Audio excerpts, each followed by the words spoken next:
병자를 고치신 예수님. 네, 오늘 말씀 날씨도 더운데 집중하면 말씀이 빨리 끝날 것 같아요. 아멘. 감사합니다. 자, 집중해서 들으시면 좋겠습니다. 예수님 곁에는 항상 따라다니는 사람들이 있었는데 그 중에 가장 많이 예수님과 시간을 보냈던 사람들은 12명의 제자들, 다른 말로 12 사도들이라고 부릅니다. 그런데 그 중에서도 베드로, 요한, 야고보는 더욱더 예수님과 가까이 시간을 보냈습니다. 예수님의 제자 요한은 예수님의 가르침과 행적을 기록을 했습니다. 바로 그 성경이 바로 잘 알고 계시는 요한복음입니다. 특별히 예수님께서 많은 사람들을 고치신 것을 요한은 직접 보고 직접 경험하고 직접 그 사람들과 함께 했습니다. 예수님께서 자신과 함께 하실 때 많은 병자들을 고치신 것을 목격하고 체험을 했었던 것입니다. 당연히 요한은 예수님의 행적과 말씀을 기록한 이 요한복음에 예수님께서 행하신 치유의 사건을 기록했다 안 했다? 했다. 당연히 기록을 했습니다. 그래서 요한복음은 이 치유의 사건들을 보면서 많은 것들을 요한이 보았는데 문제는 이것이었습니다. 예수님께서 병든 자들을 고쳐주신 사건이 너무나 많았다는 거예요. 그래서 그 중에서 몇 가지를 추려서 기록을 하기에 너무나 버거웠습니다. 그래서 요한복음에 이렇게 말씀을 하고 있습니다. 요한복음 21장 24절부터 25절에 이 일들을 증언하고 이 일들을 기록한 제자가 이 사람이라 우리는 그의 증언이 참된 줄 아노라. 예수께서 행하신 일이 이 외에도 많으니 만일 낱낱이 기록된다면 이 세상이라도 이 기록된 책을 두기에 부족할 줄 아노라.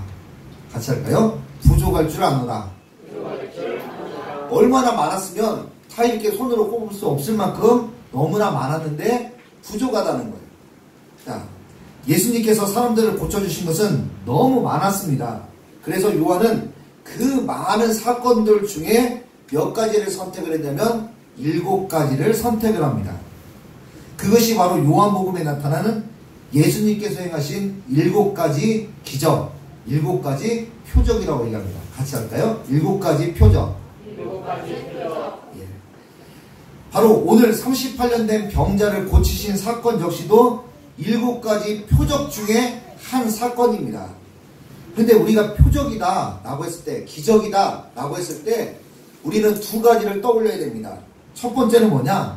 그 기적이 일어난 사건을 기억을 해야 됩니다. 그리고 두 번째는 뭐냐? 그 사건을 통해서 우리에게 교훈하시고자 하는 의미가 뭐냐? 정리를 합니다. 표적을 통해서 우리가 알아야 될 것은 바로 뭐냐? 그 사건이 뭐냐? 두 번째는 의미가 뭐냐? 여러분, 사건이 중요할까요? 의미가 중요할까요? 예, 둘 다 중요한데 의미에 더 중심이 가 있습니다.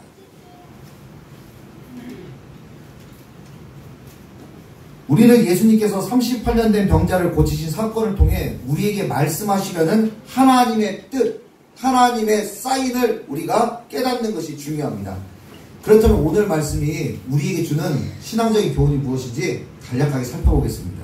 첫 번째, 우리는 주님이 함께 하시는 교회 안에 있어야 한다는 것입니다.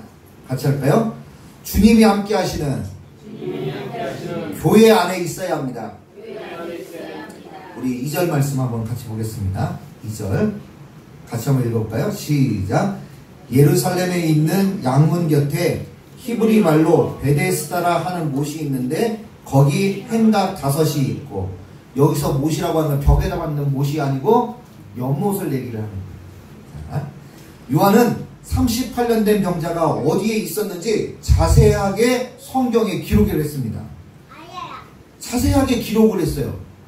그러면 기록을 한 데는 이유가 있을까요? 없을까요?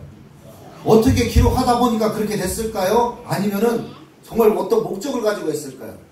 목적을 가지고 했다는 거예요. 우리가 그걸 아는 거예요. 그는 양문 곁 베데스다 연못가에 있었다고 말하고 있습니다. 당시에 예루살렘 성에는 성을 들어가는 문이 여러 개가 있었습니다. 성으로 들어가는 문을 두 글자로 뭐라고 얘기할까요? 성문이라고 얘기합니다. 오늘 말씀에 나오는 양들이 지나가는 양문을 비롯해서 어문, 마문, 수문, 샘문, 골짜기 문 등이 있었습니다. 특별히 양문은 예루살렘 북쪽에 있었던 문인데 성전 제물에 쓰일 양들이 들어갈 때 사용했었던 문이 양문이었습니다. 근데 성경, 특별히 요한복음은 이 양문에 대해서 특별한 의미와 가치를 부여하고 있습니다. 거기에는 영적인 의미가 있다고 얘기를 합니다. 예수님께서 무엇이라고 얘기하냐면 양의 문으로 자신을 비유해서 말씀하셨습니다.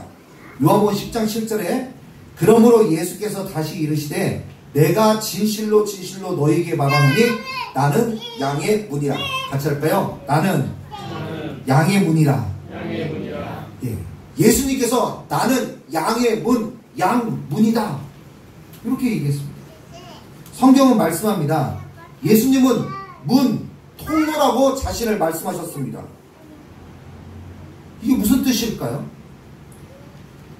예수님께서 통로, 문이라고 말씀하셨을 때는 하나님께 죄사함을 받고 나아가는 모든 사람들이 지나가야 될 통로, 문이 바로 예수님이라는 것입니다. 우리는 기도할 때, 마무리할 때 이렇게 기도합니다. 예수님의 이름으로 기도합니다. 아멘. 우리는 기도를 왜 이렇게 마무리할까요? 예수님께서 우리를 하나님 앞으로 나아갈 수 있는 문의 역할을 해주시기 때문에 예수님의 이름으로 기도합니다. 라고 이렇게 기도하는 것입니다. 요한복음 14장 6절에 예수께서 이르시되 내가 곧 길이요 하나님께 나아가는 길이요 진리요 생명이니 나로 말미암지 않고는 아버지께로 올 자가 없느니라 라고 말씀하십니다. 예수님은 누구십니까? 여러분과 저의 죄를 용서하시고 구원하시는 구세주이며 기도와 예배로 하나님 아버지께 나아갈 수 있도록 도우시는 양의 문이 되시는 분입니다. 38년 된 병자는 바로 이 양문 곁 베데스다 연못에 있었습니다. 이번에 우리는 잠깐 베데스다 연못을 생각해 볼 필요가 있습니다. 베데스다라는 뜻은 무엇이냐면 은혜의 집이라는 뜻입니다. 같이 할까요? 은혜의 집. 은혜의 집은 교회를 상징합니다. 왜 그럴까요? 교회는 하나님께 예배와 기도를 드리는 곳입니다. 물론 하나님은 우리와 늘 함께 하셔서 어느 곳에 있든지 어느 곳에서 기도하고 찬송하고 예배를 드려도 하나님은 받으십니다. 그런데 특별히 하나님께서 교회를 또 성전을 만민이 기도하는 집이라고 말씀하셨습니다. 우리의 신앙을 붙들어주고 성장시키기 위해서는 이 은혜의 집인 교회가 매우 중요하고 그러기 위해서 우리에게 교회를 허락하셨다는 것입니다. 오늘 말씀에 등장한 38년 된 병자는 한마디로 아픈 사람입니다. 아픈 사람이 있다는 것은 뒤집어 얘기하면 뭘까요? 안 아픈 사람, 건강한 사람이 있다는 것입니다. 자, 묻습니다.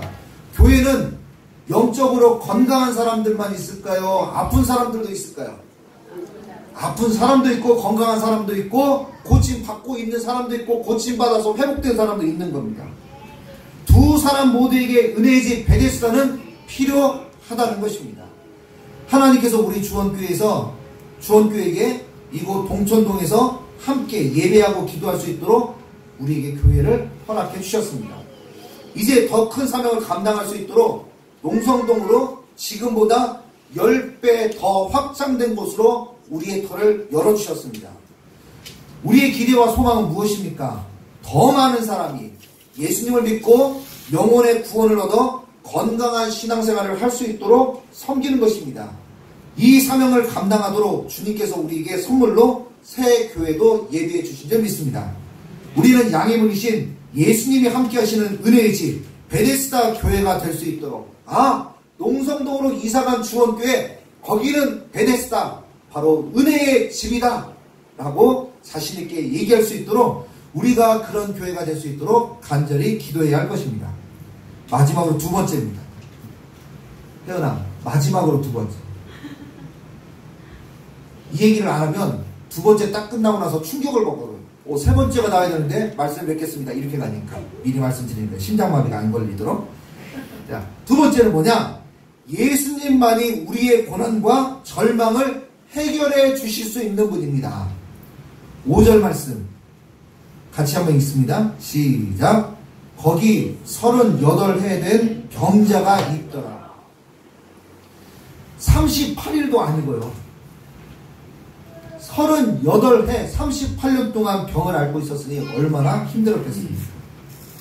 그런데 성경은 38해 된 병자라고 콕 집어서 기록을 했다는 겁니다. 그냥 오랫동안 아픈 사람이 있었다 이렇게 해도 될 텐데 그것을 정확하게 38년이라고 꼭 집어서 얘기해야 될 이유가 있었겠냐고. 이유가 있었다는 거예요. 또 그 위에 말씀에도 보면 행각이 있었다 이렇게 얘기해도 되는데 행각 5개가 있었다 이렇게 숫자를 정확하게 집어서 얘기를 합니다. 거기는 다 이유가 있는 겁니다. 38년은 오랜 시간이라는 의미를 가지고 있습니다. 이 말은 뭐냐? 오랜 시간 동안 아팠다는 것이고 사람의 힘으로는 고칠 수 없는 회복 불능이라고 하는 것을 말을 하는 겁니다. 그래서 이 사람에게는 회복될 수 있는 소망 자체가 없었던 거예요. 한마디로 38년 된 병자는 소망이 없는 사람이에요. 소망이 끊어진 사람.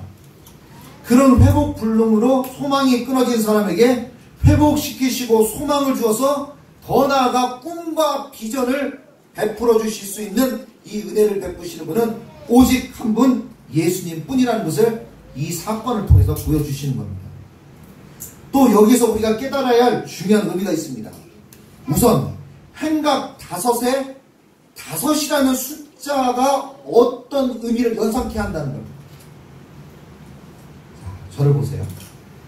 이스라엘 사람들은 개인적으로든 아니면 국가적으로든 굉장히 어려움을 당할 때 하나님께서 이 어려움을 물리치시고 나를 또 우리 민족을 반드시 구원해 주실 거야.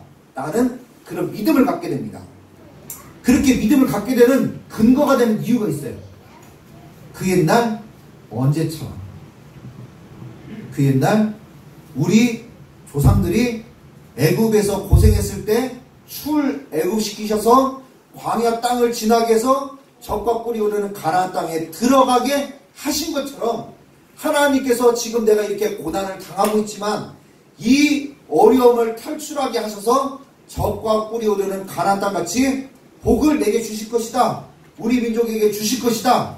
라고 생각을 합니다. 이것이 이스라엘 사람들이 갖는 생각이었어요.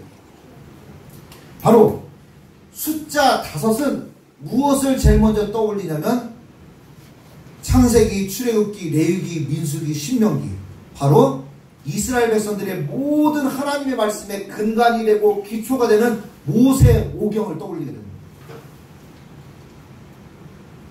그렇다면 38년은 어떤 것을 떠올리겠냐?